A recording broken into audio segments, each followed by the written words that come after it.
ഇല്ല, ഞങ്ങളുടെ മിത്രങ്ങൾ ഒരിക്കലും അങ്ങനെ ചെയ്യില്ല. ഇതൊക്കെ തെറ്റിദ്ധരിപ്പിക്കാൻ വേണ്ടി ആരോ പറഞ്ഞുണ്ടാക്കുന്നതാണ്. അന്ന് അവിടെ നടന്നത് പള്ളിയിലച്ഛൻ്റെ അഭ്യർത്ഥന പ്രകാരം മിത്രങ്ങൾ ജിഹാദികൾ അവിടെ ആക്രമിക്കാൻ വരുമെന്ന് അറിഞ്ഞപ്പോൾ പള്ളിയിലച്ഛന് ആയുധങ്ങളുമായി വന്നതാണ്. അവിടെ വന്നപ്പോൾ കണ്ടത് കുട്ടികൾ മൊബൈലിൽ കളിക്കുന്നു. അത് കണ്ടപ്പോൾ മിത്രങ്ങൾ പറഞ്ഞു, കുട്ടികൾ മൊബൈലിൽ കളിച്ച് കുട്ടികൾ ചീത്തയാകും. അങ്ങനെ കുട്ടികളുടെ ചന്തയ്ക്ക് കൊടുത്തു 2 അടി ചൂരലിന്.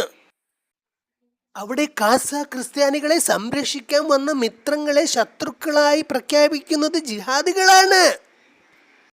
മിത്രങ്ങൾ എന്ത് തെറ്റ് ചെയ്താലും ഞങ്ങൾ കാസാക്കാർ സപ്പോർട്ട് ചെയ്യും. കാരണം ഞങ്ങൾ ഒരു അമ്മ പെറ്റ സഹോദരന്മാരാണ്. മണിപ്പൂരിൽ പോലും ഞങ്ങൾ മിത്രങ്ങളോടൊപ്പമാണ് നിന്നത്, അറിയാവോ? അതാണ് ഞങ്ങളുടെ മിത്ര സ്നേഹം.